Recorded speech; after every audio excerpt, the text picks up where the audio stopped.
معاشروں کی تشکیل میں سب سے بڑا عنصر جو پایا جاتا ہے وہ آئیڈیالوجیز ہیں، اور یہ آئیڈیالوجیز جو ہیں وہ علوم انسانی عطا کرتی ہیں، علوم انسانی میں بیان ہوتی ہیں۔ علوم انسانی ہے کہ جو معاشرے کو تشکیل دیتی ہیں اور آگے مطلوبہ ہدف تک پہنچانے کی ذمہ داری ہوتی ہے۔ یہاں تک تفصیل سے ہماری بات ہوئی کہ پچھلے درس میں یہ بیان ہوا تھا کہ یہ تو ہے مطلوبہ سفر کہ ہم نے یہ کرنا ہے، یہاں پہنچنا ہے۔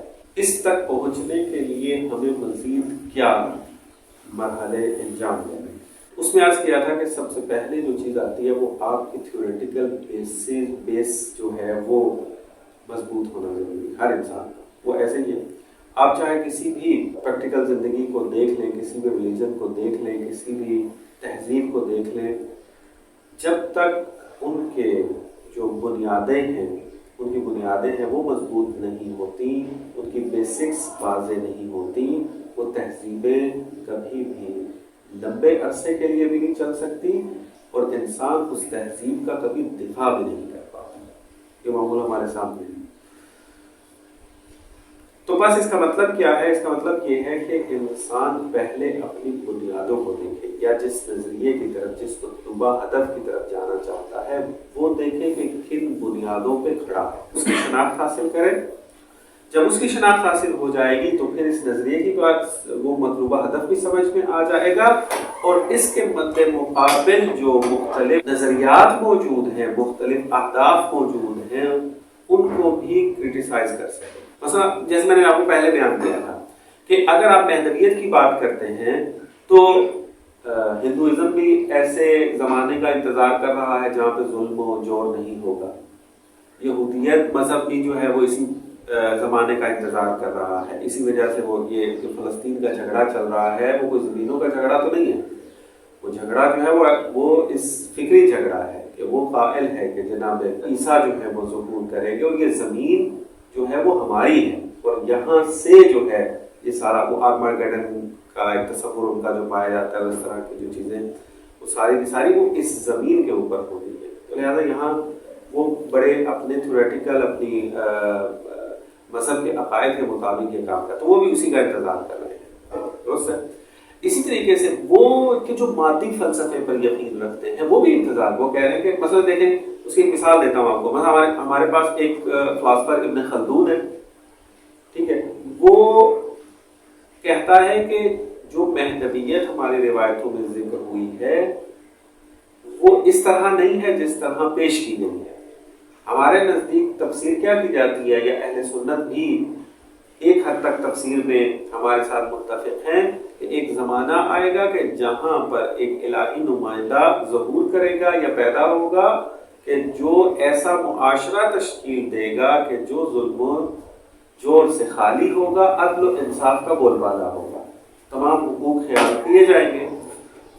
لیکن ابن خلدون کیا کہتا ہے کہ یہ کسی ایک شخص نے نہیں کرنا، بلکہ کیا ہے کہ بشریت نے سفر کرتے جانا ہے، اپنی زندگی کے اندر تجربات حاصل کرتے جانا ہے، اور ایک ایسی سٹیج پر بشریت پہنچے گی کہ جہاں پر یہ ساری جو روایات آپ کو بتا رہی ہیں کہ ایک شخص نے انجام دینی ہے، یہ بشریت نے طے کرنا ہے، یہ سفر اس نے طے کرنا ہے۔ بس نتیجہ کیا ہے؟ ایک ہی ہے، وہ کیا ہے؟ یہ کہہ رہے ہیں کہ بشریت ایفرٹ کر کے وہاں پہنچے گی، اور ہم کہہ رہے ہیں کہ بشریت کی ایفرٹ کے ساتھ ساتھ ایک الہی نمائندے کی بھی ضرورت ہے، لیکن ہے وہاں تک پہنچنا ہے۔ تو اب آپ دیکھیں، ایک طرف سے باقی ادیان بھی اپنی تھیوری پیش کر رہے ہیں ایک آئیڈیل سٹی کے اعتبار سے، اور جو دین کو نہیں مانتے مادی فلاسفر ہیں وہ بھی اس بات کو مان رہے ہوتے ہیں کہ بشریت نے ایک زمانے میں یہاں تک اپنا سفر طے کر کے پہنچنا ہے۔ اب کیا کریں؟ کیسے ہم اپنی مہدویت کے نظریے کو ثابت کریں، خود مطمئن ہوں، اور دوسری تھیوری کے اوپر جو ہمارے اعتراضات ہیں ان کو بیان کر سکیں۔ وہ کب ہوگا؟ کہ جب آپ نے یہ طے کرنا ہے کہ یہ جو نظریہ مہدویت کا ہے وہ کن بیسک بنیادوں پر کھڑا ہے، کون سی اس کی جو ہے وہ جڑیں ہیں جس کے اوپر یہ نظریہ کھڑا ہے۔ اور جب آپ جڑوں پہ جاتے ہیں، جب آپ بنیاد کے اوپر جاتے ہیں، نظریاتی بنیادوں کے اوپر جاتے ہیں، اس کو ہم انگلش میں ورلڈ ویو کہتے ہیں۔ ورلڈ ویو کے اندر جو مباحث کی جاتی ہیں وہ نظریات ہوتے ہیں کہ جو انسان کی پوری زندگی کو بدلنے کی صلاحیت رکھتے ہیں، ان نظریات کو کہا جاتا ہے ورلڈ ویو۔ مثلا ابھی ایک بندہ سگریٹ پیتا، میڈیکل سائنس یہ کہیں گے کہ مثلا سگریٹ جو ہے وہ بدن کے لیے صحت مند کو خراب کر دیتی ہے، مریض کر دیتی ہے، پھیپھڑوں کے اوپر اس کا اثر پڑتا ہے۔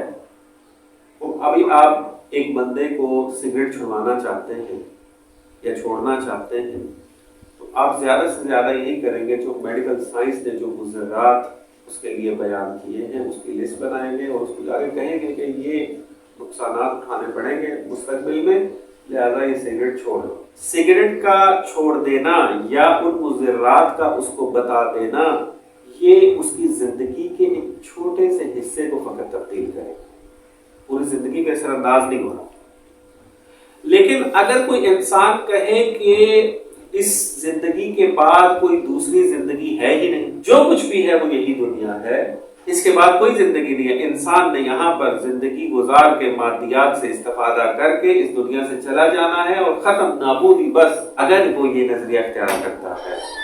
اور اس کے مد مقابل کیا نظریہ ہے کہ اگر آپ اس دنیا میں آئے ہیں، اس دنیا کے بعد ہی زندگی موجود ہے اور یہ زندگی اس کے لیے مقدمہ ہے۔ اگر اس کا اب یہاں پر اگر آپ عقیدہ تبدیل کرتے ہیں تو آپ کی پوری زندگی پہ تاثیر ہوتی ہے۔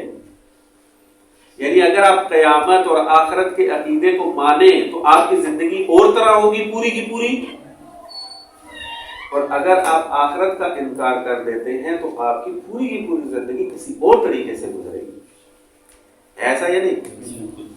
تو اس کا مطلب یہ ہے کہ یہ جو عقیدے جو انسان کی پوری زندگی کے اوپر اثر انداز ہوتے ہیں یہ بنیاد کہلاتے ہیں انسان کے عمل کی، اور اس بنیادی عقائد کو جہان بینی فارسی میں ورلڈ ویو انگلش میں کہتے ہیں، اور ہم اس کو اپنی دینی لینگویج کے اندر کیا اصول دین کہتے ہیں۔ تو بس ضرورت ہے کہ انسان اگر دین کا علم سیکھنا چاہتا ہے، دین کا دفاع کرنا چاہتا ہے، دین کی سوجھ بوجھ حاصل کرنا چاہتا ہے تو سب سے پہلے کیا کام کرے؟ اپنا جہان بینی، اپنا ورلڈ ویو، اپنے اصول دین کے اوپر بحث کرے کہ کتنے دلائل مضبوط ہیں اس میں اور کس طریقے سے یہ باقی جہان بینی اور باقی ورلڈ ویو سے فرق کرتے ہیں۔ اس وقت جو ہمارا معاشرہ چل رہا ہے، پورے کا پورا معاشرہ، اس کا ورلڈ ویو جو ہے وہ بالکل ڈفرینٹ ہے اسلام۔ مثلا ہم اس وقت جس معاشرے میں زندگی گزار رہے ہیں وہ پوسٹ ماڈرنزم ہے۔ پہلے ماڈرنزم تھا اور پھر اس کے بعد پوسٹ ماڈرنزم، وہ بھی ایک الگ تفصیلی بحث ہے کہ ماڈرنزم اور پوسٹ ماڈرنزم اس میں فرق اور کیا ہے، اور ان کے درمیان اختلاف کیوں پایا جاتا ہے، یہ کسی اور مقام پہ بیان ہوگا۔ لیکن مشترک یہ ایک چیز کے اندر ہے، ان کے جو ورلڈ ویو ہیں وہ بہت زیادہ مشترک اس بات پہ ہے کہ اس جہان کا کوئی خالق نہیں ہے، اس جہان کا محور انسان ہے اور اس جہان کے فیصلے بشری عقل نے کرنے ہیں۔ یعنی پوسٹ ماڈرنزم آپ کی ہیومنزم کے اوپر قائم ہے اور ریشنلزم کے اوپر وہ ہے، لیکن ریشنلزم ہی وہ ریشنلزم نہیں کہ جو ہم اس کے قائل ہیں۔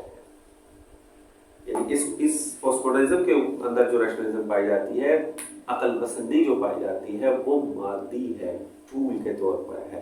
اور ہیومنزم کا جو وہ نعرہ لگاتے ہیں اس کے اندر کیا ہوتا ہے؟ اس کے اندر انسان محور ہے۔ یعنی بعض اوقات یہ تعبیر استعمال کی جاتی ہے کہ ہیومنزم خدا کی نظریے کا جانشین ہے۔ یعنی ایک نظریہ جو چل رہا ہے وہ یہ کہ خدا ہے، کہ جو میٹا فزیکل حقیقت ہے اس نے خلق کیا ہے اور وہ انسان کے لیے ہدایات کے زمینیں فراہم کرتا ہے۔ اس کے مد مقابل ماڈرنزم اور پوسٹ ماڈرنزم کے اندر جو چیز آئی ہے وہ یہ کہ نا انسان محور ہے، ہر چیز کی تعریف انسان کو مد نظر رکھ کر ہونی ہے، جو بھی انسان کے مقابلے میں چیز آئے گی وہ غلط ہے۔ اس کو انہوں نے ہیومنزم سے تعبیر کیا ہے، یعنی انسان محوری، انسانیت، اصالت انسان۔ بعض اوقات ہماری تعبیروں کے اندر، یہ معاشروں کے اندر ایک تعبیر استعمال کی جاتی ہے کہ میں کسی مذہب کا قائل نہیں ہوں، میرا مذہب سے ماورا ہوں، انسانیت کی بات کریں، مذہب اسلام کی بات نہ کریں، انسان کی بات کریں، کہتے ہیں نہیں بات، وہ یہیں سے نکلا. یعنی ان کی نظر میں کیا ہے، اسلام انسانیت کی بات نہیں کرتا. ان کی نظر میں اسلام جو ہے وہ فرقے ہے، اور ان فرقوں کے اندر جو حقوق بیان ہوئے ہیں وہ انسان کے حق میں نہیں. تو لہذا آپ مذہبی بات نہ کریں، آپ فرقے والی بات نہ کریں، آپ انسان کی بات کریں، انسان ہونے کے اعتبار سے بات کریں. تو کس نے کہا کہ انسان ہونے کے اعتبار سے بات کریں؟ کوئی مسلمان اس طرح کی بات کر رہا ہو تو اس سے یہی پوچھا جائے گا، کیا آپ کے ورلڈ ویو کے اندر یہ نہیں ہے کہ اس کائنات کو کوئی خلق کرنے والا ہے؟ کیا آپ کے اس ورلڈ ویو کے اندر یہ عقیدہ نہیں ہے کہ انسان جو ہے وہ مخلوق خدا ہے؟ تو جب اللہ خالق ہے تو اللہ نے طے کرنا ہے. محوریت توحید کو حاصل ہے، محوریت جو ہے وہ خدا کو حاصل ہے، انسان جو ہے وہ اس کا نمائندہ بنتا ہے. بعض اوقات جب ہم اس جدید ذہنیت رکھنے والے افراد سے بات کرتے ہیں تو ان کو تھوڑا ٹھنڈا کرنے کے لیے ایک اور بات بھی کرتے ہیں ہم، کہ آپ کہتے ہیں کہ ہیومنزم، انسان محوری. ہم کہتے ہیں کہ انسان محوری اسلام نے جتنی بہتر انداز میں بیان کی ہے کسی بھی ازم نے بیان نہیں کی. قرآن واضح طور پہ کہہ رہا ہے کہ انی جاعل فی الارض خلیفہ، کہ میں خلیفہ اپنا بنا رہا ہوں. اس کا مطلب ہے کہ پوری کائنات کا مرکز کون ہے؟ انسان.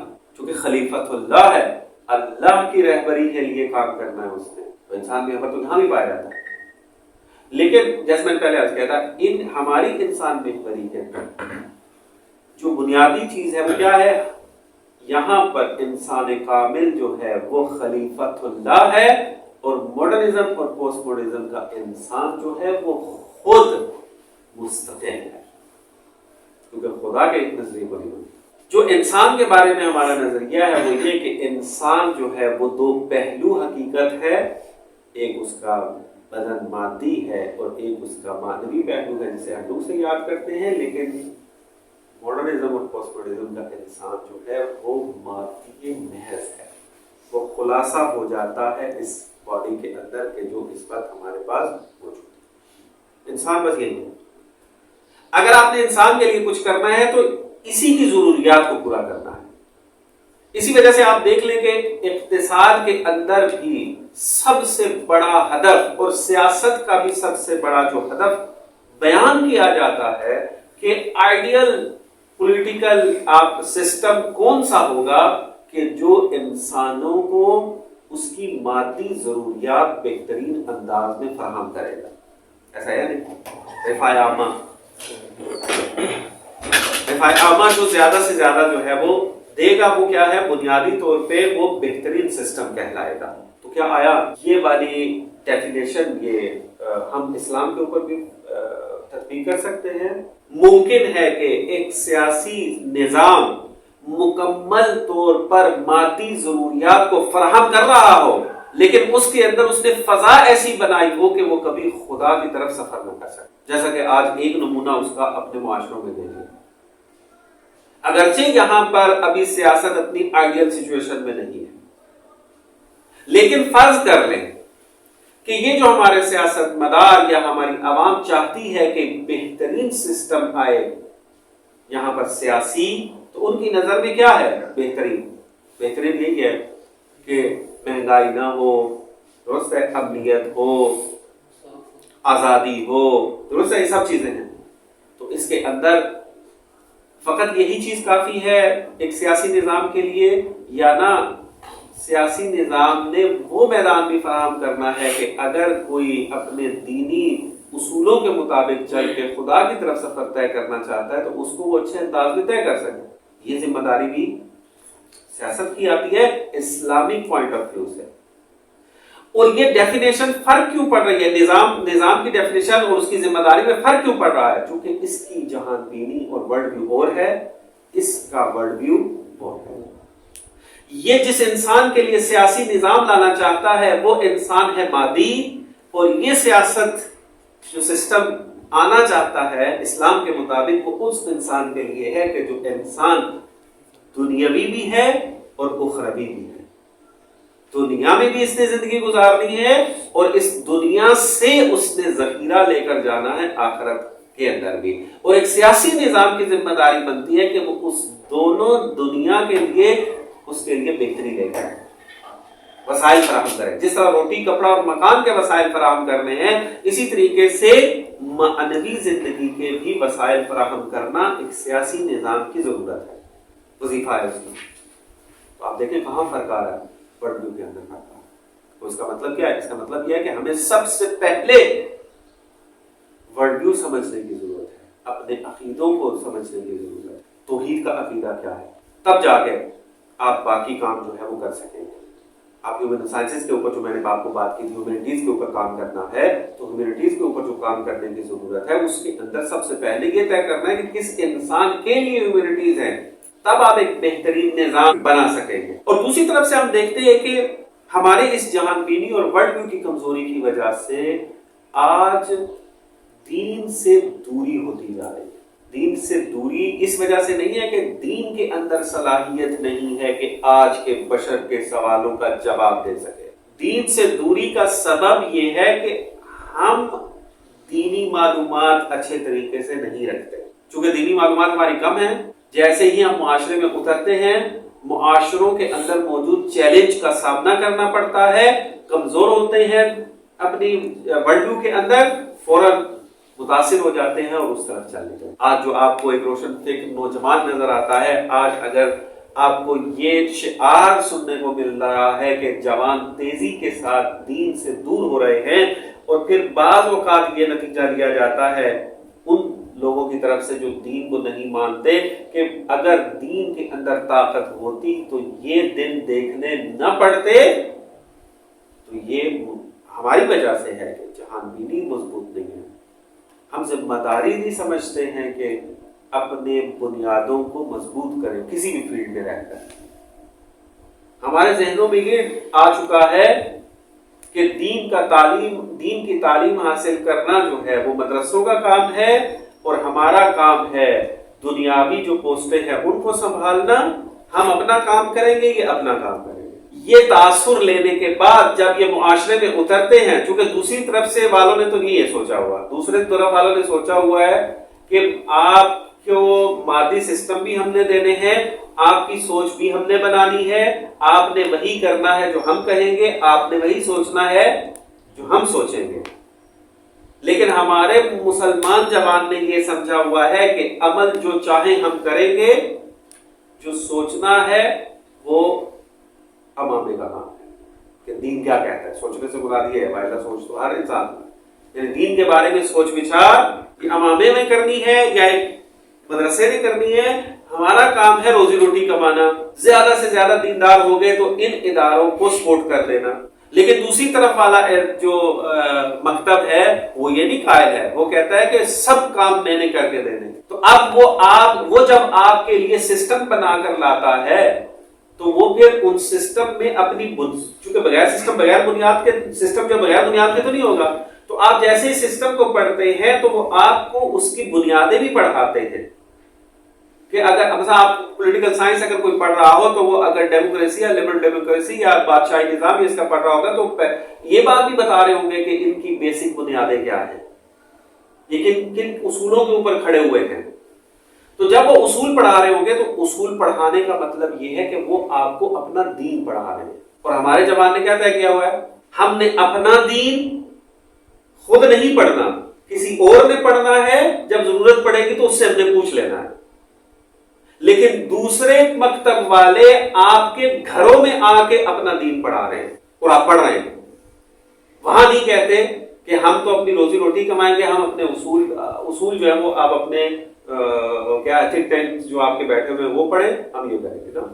وہ ایسے لاشعوری کے اندر اپنے عقیدے، اپنا دین، اپنا مذہب، اپنے ازم آپ کے ذہنوں میں ڈالتے ہیں کہ یہ جوان پھر اپنے ایمان پر باقی نہیں رہ سکتا. ظاہر سی بات ہے پھر دوری تو ہونی ہے. اب اس دوری کو کم کرنے کا جو طریقہ کار ہے وہ یہی ہے کہ اپنی ذمہ داری کو سمجھیں، دین کو صحیح سمجھیں، دین کو سمجھنا ہر انسان کا کام ہے. ہاں یہ جو الگ ہونے کا ایک کنسپٹ پایا جاتا ہے وہ اگلے مراحل کے لیے ہے، نہ کہ بیسک تعلیم کے لیے. یہ جو آیت کہتے ہیں لولا نفر منکم، کہ آپ میں سے کیوں ایک گروہ نہیں جاتا کہ جو لیتفقهوا فی الدین، دین میں تفقہ کرے. تو یہاں سے پھر ایک کنسپٹ لے کر یہ کہا کہ ایک طبقہ جائے کہ جو دینی تعلیم کو گہرائی میں جا کر سیکھے اور باقی معاشرہ جو ہے وہ اپنی رواد کی زندگی گزارے، باقی شعبہ جات اور باقی جو ہے ڈپارٹمنٹس کے اندر جو ہے وہ کام کریں.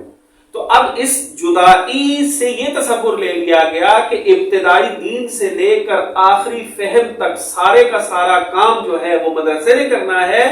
میری کوئی ذمہ داری اس معاملے میں نہیں بنتی ہے.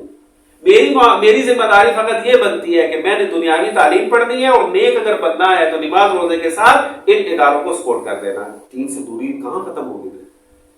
جب تک آپ کے اندر یہ درد پیدا نہیں ہوگا، یہ احساس پیدا نہیں ہوگا، یہ ذمہ داری پیدا نہیں ہوگی کہ اپنے عقیدے پڑھنا، اپنی ورلڈ ویو پڑھنا، اپنا مذہب پڑھنا یہ ہماری بنیادی ضرورتوں میں سے ہے. اور نہ فقط سپارے کی حد تک، نہ فقط اصول دین کی 5 تعداد اور امام کی 12 تعداد اور معصومین کی 14 تعداد یاد کر لینا جو ہے یہ مذہب اور دین ہے. ذمہ داری کا احساس نہ ہونے کی وجہ سے دین میں کمزوری، اور پھر جب مبتلا ہو جاتے ہیں ان سوالات اور اعتراضات کے اندر پھر بلیم ہمیں کر رہے ہوتے ہیں کہ یہ مولانا نے غلط کیا ہے، ہمیں بتایا ہوتا. تو بتاتے کیسے؟ تمام وسائل جو ہے وہ فراہم کیے جا رہے ہیں کہ دین کو سیکھتے نہیں. جب مبتلا ہو جاتے ہیں، وہ ایک ہوا، ایک لطیفہ مجھے یاد آ گیا. ہمارے رشتے دار تھے، وہ باہر رہ رہے تھے، تو ان کو کہا کہ آپ چھٹی لیں اور اپنے پاکستان میں اپنے گھر والوں کو ملے جا کے. سارا وسیلے فراہم کیے گئے. وہ پاکستان آئے. پاکستان اچانک کرونا آ گیا، تو کرونا کے اندر ان کو بھی کرونا ہو گیا. تو ٹیلی فون پہ بات ہوئی تو وہ مجھے جو ہے وہ مجھے مذمت کر رہے کہ یہ سارا تمہارا کیا دھرتا ہے، پاکستان نہ بھیج دے تو میں کورونا میں مبتلا ہوں. ہمارا جوان جب ان بحرانوں کے اندر، ان مصیبتوں کے اندر، فکری جو مشکلات ہیں اس میں جب مبتلا ہوتا ہے، اب ظاہر سی بات ہے نیندیں حرام ہو جاتی ہیں. تو پھر بجائے اس کے کہ اپنے آپ کو بلیم کرے کہ میں نے سستی کی تھی، کہ خدا نے مجھے موقع دیا تھا، خدا نے مجھے زمانہ دیا تھا، خدا نے مجھے وسائل دیے تھے، خدا نے مجھے ٹیچر دیا تھا، ان سے سوال کرتا، پوچھتا، مضبوط کرتا، دین کو نہیں کیا، اپنے آپ کو بلیم کرے. کہتا ہے کہ فلاں نے مجھے کیوں نہیں ملا، کیوں مولوی کام نہیں کر رہے، کیوں مسئلہ فلانا یہ کام. یہی تو عمر ہے. جس طریقے سے آپ دن رات ایک کر کے دنیاوی زندگی میں کامیاب ہونے کی کوشش کر رہے ہیں، ایک بنیادی ضرورت یہی ہے کہ دین کے معاملات کے اندر بھی آپ کے مطالعات، سٹڈیز جو ہے وہ زیادہ ہوں. خوب دینی دروس کا سلسلہ آپ خود اپنی آنکھوں سے ابھی یہاں میں دیکھ رہے ہیں. دلچسپی کا اندازہ ہو جاتا ہے انسان کو. دینی ذمہ داری سمجھیں اس کو. اور آئندہ دن بہت خطرناک ہے. نہیں معلوم آپ انٹرنیشنل میڈیا میں کتنا دیکھتے ہیں، اور فکری دنیا میں، نہ سیاسی دنیا کچھ اور ہے.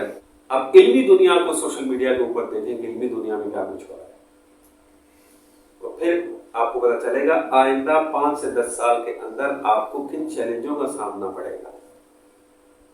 جو آج ہم خواب غفلت میں سو رہے ہیں، اس وقت خواب غفلت نہیں ہوگی. آپ ہی کا بچہ آپ کا گریبان پکڑ کے دین کے اوپر اعتراض کر رہا ہوگا، اس وقت آنکھیں کھلیں گی کہ اس وقت دین کے اوپر کام کیا ہوتا.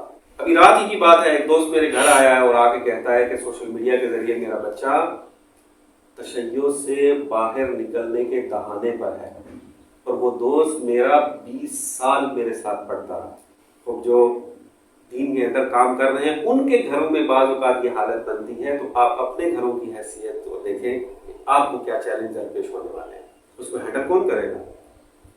یعنی آپ پھر کیا کریں گے؟ ہر وقت جب بھی آپ کو کوئی مشکل پیش آئے گا آپ کسی مولوی کو فون کر کے اپنے گھر بلائیں گے کہ میرے بچے سے ذرا کاؤنسلنگ کریں؟ اتنے تو افراد ہی نہیں ہیں، اتنے وسائل نہیں ہیں. خود مضبوط ہونا پڑے، خود اپنی بنیادیں مضبوط کرنی ہے، خود جو ہے اس مقام پہ پہنچنا ہے کہ کم از کم جو بنیادی چیلنج ہے ان کا جواب دے سکے. تاکہ اگر میرا بھائی، میری بہن، میرا کزن، میری اولاد اگر کوئی کسی قسم کی سوال، اور آج بچے سوال اٹھاتے ہیں واقعہ قوم کے اندر بیٹھے ہوئے ہیں، ہم دینی ترین ماحول کے اندر، ہمارے بچے بھی بہترین سکولوں میں جا رہے ہیں، وہاں کسی قسم کا اس طرح کا ماحول نہیں ہے جس طرح کا آپ کو یہاں پر آپ کے بچوں کو اویلیبل ہے. لیکن جب بچے گھر آتے ہیں سوال پوچھتے ہیں، خدا کے بارے میں آپ یہ کہتے ہیں، کیوں کہتے ہیں؟ خدا نظر کیوں نہیں آتا؟ خدا ہے تو کہاں ہے، میں یہ کام کیوں کروں، عزاداری کیوں کروں، تو آپ لوگوں کے ذہن میں سوال نہیں اٹھتے، آپ سے پوچھے جائیں گے سوال۔ تو ضرورت ہے کہ آپ اپنے آپ کو تیار کریں، اپنی ذمہ داری سمجھیں، اور دینی وظیفہ ہے کہ آپ کا، اور یہ وظیفہ ہر انسان کے کندھوں پر ہے، نہ کہ تقسیم ہے کہ دینی وظیفہ اس طرف ہے اور دنیاوی وظیفہ اس طرف ہے۔ نا، جو وظیفہ اس طرف ہے وہ گہرائی کے اندر جا کر کے انسان اتنی مہارت حاصل کرے گے، پھر جو اسلامی نظام اور اس طرح کی باتیں ہوں اس میں مدد اور طلبگار۔ اگر ڈاکٹر محمد علی نقوی نے MBBS ڈاکٹر بننے کے بعد یہ فکر رکھی ہوتی کہ دین مولویوں کا کام ہے اور دنیا داری ہمارا کام ہے، تو آج آپ ISO کے اس پلیٹ فارم کے اوپر بیٹھ کر یہ درس نہ سن رہے ہوتے۔ انہوں نے اس بات کی ذمہ داری کا احساس کیا تھا کہ میری ذمہ داری، یہ جوان میرے ہیں اور ان جوانوں کی تربیت میری ذمہ داری ہے، اور انہوں نے MBBS ڈاکٹر ہونے کے باوجود اس پلیٹ فارم کو ایجاد کیا، یہ کام کرنا ہے۔ اور یہ کام میں نے آپ کو عرض کیا ہے کہ آپ لوگوں کا کام فقط یہ نہیں ہے کہ اس پلیٹ فارم کے لیے آپ دوسروں کے لیے میدان فراہم کریں، آپ نے علمی ورک کرنا ہے۔ جو چیلنجز دین کے اوپر آ رہے ہیں ان کا جواب دینا آپ کا کام ہے۔ مثلا میں آپ کو چند چیلنج ابھی آپ گنواتا ہوں آپ کو۔ کلاسک فزکس، جو نیوٹینین فزکس جسے کہا جاتا ہے، اس کے اندر خدا کا جو تصور پیش کیا جاتا ہے، آپ کبھی اس کو پڑھ کے دیکھیں، اکیڈمک بکس لکھی جا چکی ہیں، اس وقت اویلیبل ہے انٹرنیٹ کے اوپر۔ مثلا نیوٹن کا خدا، نیوٹن کس خدا کو مانتا تھا، آئنسٹائن کس خدا کو مانتا تھا، آپ کبھی اس کو پڑھ کے دیکھیں، چونکہ یہ خدا پرست تھے، یعنی کسی دین کو تو نہیں مانتے تھے لیکن خدا ہونے کو مانتے تھے۔ ان کا نظریہ یہ تھا کہ خدا نے اس کائنات کو خلق کیا ہے اپنے تمام اصولوں کے ساتھ، اور پھر یہ کائنات اب آٹومیٹک جو ہے وہ کام کر رہی ہے۔ یہ کائنات محتاج ہے خدا کی اپنے وجود کے اندر خلق ہونے میں، اس کے بعد خدا کی محتاج کیوں؟ کیونکہ خدا نے آٹومیٹک خلق کیا ہے اس کو۔ جیسا ہوتا ہے نا کہ واشنگ مشین آٹومیٹک ہو، آپ بٹن دبا کے بیٹھ جائیں، ہاتھ سے کپڑے دھونے ہو تو آپ ہر وقت لگے ہوئے کپڑے دھونے کے لیے، 1 منٹ کا بھی فاصلہ بیچ میں نہیں آتا۔ لیکن آٹومیٹک مشین ہو تو اس میں آپ بٹن دبا کے خود بیٹھ جاتے ہیں، کپڑے دھل رہے ہوتے ہیں اور آپ بیٹھے ہوئے انتظار کر رہے ہوتے ہیں کہ کپڑے دھل کے باہر آئیں۔ تو اگر کائنات آٹومیٹک خلق ہوئی ہے تو اس کا مطلب یہ ہے کہ یہ کائنات اپنے وجود میں، اپنے خلق ہونے میں تو خدا کی محتاج ہے، لیکن اپنے چلنے میں، یہ فزکس پڑھنے والے جوان کے ذہن میں خدا کا اگر تصور آئے گا تو یہ آئے گا۔ ایک اور 2 اصطلاحیں اور میں آپ کو بتاتا ہوں، اس کا حتماً اسٹڈی کیجیے گا۔ آپ لوگوں کو سائنس کے اندر نہیں معلوم آپ کو کسی شعبے میں کہاں پر یہ، چونکہ میں زیادہ یونیورسٹیز کے پاکستان کے اندر لیکچروں کے بارے میں زیادہ معلومات نہیں رکھتا۔ 2 قسم کی نیچرلزم چل رہی ہے، ایک آنٹولوجیکل نیچرلزم اور ایک ایپسٹیمولوجیکل نیچرلزم۔ ایپسٹیمولوجیکل نیچرلزم کیا ہے کہ اس میں آپ کو سائنس میں یہ چیز بیان کی جاتی ہے کہ جب آپ سائنسی ورک کر رہے ہوں تو اس وقت آپ نے فقط یہ دھیان رکھنا ہے کہ ایک اگر عمل انجام پایا ہے، اس کی مادی علت کیا ہے، اس کے ماورا کیا ہے، اس کی طرف توجہ نہیں کریں۔ کرونا آیا ہے، اس کی علت ڈھونڈنی ہے، سائنسی عمل اس کو کہیں گے کہ آپ نے ایک عمل، مثال کے طور پر کرونا آیا ہے، بیماری آئی ہے، اس کی علت ڈھونڈنی ہے، اور اس کے اندر جو آپ نے روش اختیار کرنی ہے وہ روش بھی کون سی ہونی چاہیے؟ تجربے کی، جس پہ ایکسپیریمنٹ کیا جا سکتا ہو، جس کو دیکھا جا سکتا ہو، لیبارٹری کے اندر ٹیسٹ کیا جا سکتا ہو، اس قسم کے عمل کے اندر۔ اگر آپ یہ کہیں گے کہ اس سے ماورا کوئی ایک حقیقت ہے، دنیا سے مادے سے ہٹ کر میٹافزیکل حقیقت ہو، کہ نہیں، یہ سائنس کا کام نہیں ہے، سائنسی عمل نہیں ہے۔ سائنسی عمل یہ ہے کہ آپ نے مادے سے مادے تک پہنچنا ہے، آپ نے مٹیریل کازز کو جو ہے وہ کشف کرنا ہے ہر چیز کے اندر۔ اس پروسیس کو سائنس کہتے ہیں۔ تو ظاہری طور پہ بڑا اچھا لگتا ہے کہ واقعی ہم بھی ایسی بات کے قائل ہیں کہ سائنس کے اندر یہی کام ہوتا ہے اور ہونا چاہیے کہ اگر ایک مادی فعل انجام پایا ہے، اس کی جو علت اور کاز ہونی چاہیے وہ بھی کوئی مادی ہی ہوگی حتماً، اس کو ڈھونڈیں کو تلاش کریں وہ کیا۔ لیکن یہاں سے پھر آپ کے سائنسدان جو ہیں وہ جمپ مارتے ہیں آنٹولوجیکل نیچرلزم کے اوپر۔ وہ کہتے ہیں کہ بس اس مادی دنیا کے علاوہ کوئی اور دنیا ہے ہی نہیں. یعنی وہ کیا کہتے ہیں آپ کو، پنجابی کے اندر محاورہ بھی ہے نا، وہ سجی دکھانا کبھی مارنا جو ہے. یہ جو الہادی سوچ چل رہی ہے، آپ کو ڈائریکٹ وہ نہیں کہیں کہ ہم آپ کو ملحد بنا رہے ہیں، آ جائیں آپ کو بنا رہے ہیں. انہوں نے بڑی اچھی اچھی ٹرمز جو ہیں وہ خلق کی ہوئی ہیں. آپ کے لاشعور کے اندر بہت ساری چیزیں ڈالتے ہیں. یہ تو بعض اوقات شرمانے کی وجہ سے سوال نہیں کرتے، بعض ڈرتے ہوئے سوال نہیں کرتے، بعض جو ہیں وہ اپنے گھرانے کی عزت کو ایک سمجھا ہوتا ہے اس کی وجہ سے سوال نہیں کرتے. سوال کو اگر اوپن کیا جائے تو بہت سارے جوان سوال اٹھاتے ہوئے نظر آتے ہیں، کیونکہ لاشعور کے اندر بہت کچھ ڈالا ہوا ہے سائنس کے ذریعے. اگرچہ سائنس غلط نہیں ہے، سائنس نہ غلط ہوتی ہے نہ صحیح ہوتی ہے، سائنس سائنس ہے. اس سے استفادہ یا غلط ہوتا ہے یا صحیح ہوتا ہے. اور ملحد سائنسدان یہی کہا کہ ایپسٹمولوجیکل نیچرلزم سے نتیجہ لے رہے ہوتے ہیں انٹولوجیکل نیچرلزم. اگر یہ اصطلاح آپ نے نہیں سنی، ایک جگہ پر محفوظ کر لیجیے گا، زندگی میں کبھی کام آئے. جب کبھی آپ کو سوال کیا جائے گا تو ایک دن یاد آئے گا کہ یہ اصطلاح بیان ہوئی تھی اور اس کو کیسے جواب دینا تھا. تو یہ چیز کام ہو رہا ہے. آپ کی فزکس کے اندر جو اگر فرض کریں وہ خدا کو مانے نہیں صحیح، تو اتنا مانے گا کہ خدا نے اس کائنات کو خلق کیا ہے اور اب کائنات جو ہے وہ اپنے اصولوں کے تحت چل رہی ہے. جاذبہ قانون موجود ہے، حرکت کے جو لاز موجود ہیں اور اس طرح کی جو باقی چیزیں بیان کر رہے ہیں وہ ہیں. لیکن قرآن کے اندر جائیں تو خدا نے اپنا تعارف کیا کروایا کہ جہاں پر میں خالق ہوں وہاں پر رب بھی ہوں. یعنی کوئی کائنات آٹومیٹک پیدا نہیں کی.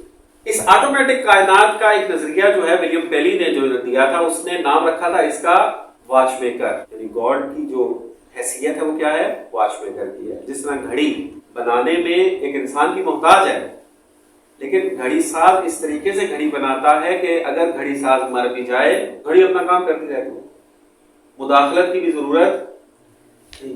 تو ولیم پیلی نے جو ہے وہ نظریہ دیا واچ میکر کا، اور رچرڈ ڈاکنز جو ہے وہ کتاب لکھتا ہے the blind watch maker. Blind watch maker. کوئی چیز بھی خدا کی بنائی ہوئی نہیں ہے، یہ سب نیچر ہے اور نیچر بھی اندھی چل رہی ہے، کوئی ادب نہیں ہے اس کا. تو یہ سارا کام آپ کی سائنس میں ہو رہا ہے، انہی یونیورسٹیز کے اندر ہو رہا ہے جن یونیورسٹیز کے اندر آپ جیسے جوان پڑھ رہے ہیں. فرق یہ ہے کہ یہاں پہ چونکہ مسلمان ہیں زیادہ ہیں اور ایتھیزم کو کھل کے بیان نہیں کر سکتے، وہ بعض نظریات کے ضمن میں بیان کرتے ہیں اور آپ کے لاشعور میں ڈال دیتے ہیں کہ اسلام ایک مکمل ضابطہ حیات دین نہیں ہے، اسلام کے پاس جدید چیلنجوں کا جواب نہیں ہے. سیگمنٹ فروئڈ ایک نام سنا ہوگا آپ نے، کارل مارکس سنا ہے نا، کیمنزم اور سوشلزم کے مارکسزم کے مختلف نام جو اس سے منسوب ہے. برٹن رسل، اسٹیفن ہاکنگ. تو ان کا کہنا یہ ہے اپنی ڈاکومنٹریوں میں، اپنی ٹاک شوز میں، اپنی بکس کے اندر وہ یہ کہہ چکے ہیں کہ خدا کی فکر جہالت کا نتیجہ ہے. کیسے؟ مختصر سی میں اس کی وضاحت کرتا ہوں، تعلیم زیادہ ہو گیا. ہماری جو عادی زندگی، مثلا آپ عموماً زندگی گزار رہے ہیں، آپ جاتے ہیں تیاری کرتے ہیں، تیاری کر کے امتحان دیتے ہیں، اچھے نمبر لے لیتے ہیں. آپ سے پوچھا جائے کہ بڑے اچھے نمبر لیے ہیں، کیا کیا آپ نے؟ آپ کہتے ہیں میں نے اتنے گھنٹے بیٹھ کے اسٹڈی کی ہے، ڈسکشنز کی ہیں، کتابیں پڑھی ہیں. لیکن اس کے ساتھ ایک اور حالت کو تصور کریں کہ آپ کے ساتھ کوئی مسئلہ بنا، آپ امتحان کے دنوں میں اچھے طریقے سے اسٹڈی نہیں کر پائے، لیکن جب آپ کمرہ امتحان میں آ کر مارک شیٹ آپ کے سامنے رکھی جاتی ہے، سوالیہ پیپر آپ کے سامنے آتا ہے، آپ سوال کو دیکھتے ہیں، تمام جواب اس کے فوراً آپ کے ذہن میں آتے ہیں، جلدی جلدی آپ لکھ کے تحویل دے دیتے ہیں اور آپ اچھے نمبروں سے پاس ہو جاتے ہیں. تو یہاں اگر آپ سے پوچھا جائے کہ بڑے اچھے نمبر لیے ہیں، کیا کیا آپ نے، تو کیا کہیں گے؟ ہاں خدا نے کیا. کہتے ہیں نہیں کہتے؟ خدا کا بڑا کرم ہوا، میں نے تو پڑھا ہی نہیں تھا، مجھے ٹائم ہی نہیں ملا. کہتے ہیں نہیں کہتے؟ یہ یہاں خدا نے کیا ہے، لیکن پہلے کیا پوچھا تھا؟ یہی سوال نہیں پوچھا تھا کہ آپ کامیاب ہوئے، کیا کیا؟ وہاں کہا آپ نے خدا نے کیا ہے، وہاں کہتے میں نے اسٹڈی کی ہے، میں پتہ نہیں کتنے گھنٹے پڑھتا رہا، ڈسکشنز کرتا رہا. یا مثلا ایک انسان جو ہے وہ سفر کر رہا ہو، راستے میں ایکسیڈنٹ ہو جائے اس کا اور وہ خطرناک ایکسیڈنٹ میں بچ جائے، تو کیا کہتے ہیں؟ لیکن اگر وہ سفر کر رہا ہو اور ایک انسان اس کو بچا لے کہیں گے اس شخص نے بڑی بڑی قربانی دی ہے، اس نے بچایا ہے. معمولاً کی بات کر رہا ہوں، ورنہ جو توحید صحیح کو توجہ کرتے ہیں وہ کہتے ہیں کہ خدا نے فرشتہ بنا کے بھیجا، مثلا اس طرح کی تعبیر یوز کریں گے. لیکن معمولاً کیا کہتے ہیں؟ اس ہماری عرفی فکر کی وجہ سے ان رسل جیسے لوگوں نے، فروئڈ جیسے لوگوں نے، مارکس جیسے لوگوں نے ایک تھیوری نکالی. وہ یہ تھی کہ خدا ہماری جہالت کا نتیجہ ہے. یعنی جہاں پر آپ کو کہیں مادی علت نہ مل رہی ہو اور ایک فعل انجام پا جائے تو آپ کہتے ہیں کہ یہ خدا نے کیا ہے. اور ہم آپ کو بتاتے ہیں کہ اب کوئی مادی علت پوشیدہ نہیں رہی ہے، سائنس ہر چیز کو ڈسکور کرتی جا رہی ہے. بس خدا کی ضرورت تھی تب کہ جب علت کا نہیں پتا چل رہا تھا، اور سائنس جو ہے وہ ہر چیز کی اب علتوں کو کشف کرتی جا رہی ہے. بس اب خدا کی ضرورت. اس وجہ سے وہ کہتے ہیں کہ آج کے اس پڑھے لکھے دور میں خدائی فکر رکھنا ایک ان پڑھ معاشرے کی علامت ہے ان کے زبان. خوب اس کا مطلب کیا ہے؟ اس کا مطلب یہ ہے کہ کنسپٹ آف گاڈ ہمارا حل نہیں ہے، توحید ہماری حل نہیں ہے.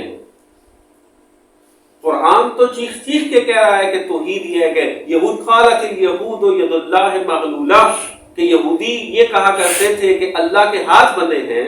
اس کو میں اس کلاسک فزکس کے تصور کنسپٹ آف گاڈ کے اوپر جو ہے وہ فٹ کرتا ہوں کہ وہ کہتے ہیں خدا کے ہاتھ بندے ہیں، یعنی خدا نے کائنات خلق کی ہے، اب اس کے اندر مداخلت نہیں ہے. قرآن کہتا ہے کہ غلت ایدیہم، بلکہ ان کے ہاتھ بندے ہوئے ہیں. لعنوا ما قال بما قالوا، لعنت ہے اس بات پر کہ جو یہ کہہ رہے ہیں. بل یداہ مبسوطتان، اللہ کے دونوں ہاتھ کھلے ہیں. اللہ محدود نہیں ہے، اللہ کی قدرت لامتناہی ہے. اللہ مداخلت کرتا ہے اور لہجے بے لہجے مداخلت کرتا ہے. میرا بولنا، میرا اٹھنا، میرا بیٹھنا سب اللہ کی مداخلت کی وجہ سے ہے، کیونکہ اللہ رب ہے. ربوبیت کا عقیدہ ہے ہمارے کنسپٹ آف گاڈ کے اندر. ہم نہ فقط خالق کے قائل ہیں بلکہ خالق رب کے قائل ہیں. اور اس کے اوپر ہمارے پاس فلسفیانہ دلائل بھی موجود ہیں، اور اس کے اوپر جو ہے وہ ہمارے پاس آیات اور روایات بھی موجود ہیں. تو خلاصہ یہ ہوا کہ اس اپنی ورلڈ ویو اور جہان بینی کے اوپر محنت کی ضرورت ہے، ورنہ آپ ہی لوگ اپنی نیندیں حرام کریں گے، اپنے ایمان سے ہاتھ دھو بیٹھیں گے. آپ نہیں تو آپ کے ساتھ مربوط افراد، آپ کا دوست، آپ کا رشتہ دار، آپ کی بہن، آپ کا بھائی. تو جب آپ کے پاس وقت ہے، آپ کے پاس استعداد ہے، آپ کے پاس وسائل ہے، آپ کو ٹیچر اویلیبل ہیں، بکس اویلیبل ہیں، تو ذمہ داری بنتی ہے کہ آپ ان چیزوں کو سیکھیں. وصلی اللہ علی محمد و آل محمد. اللہم صلی علی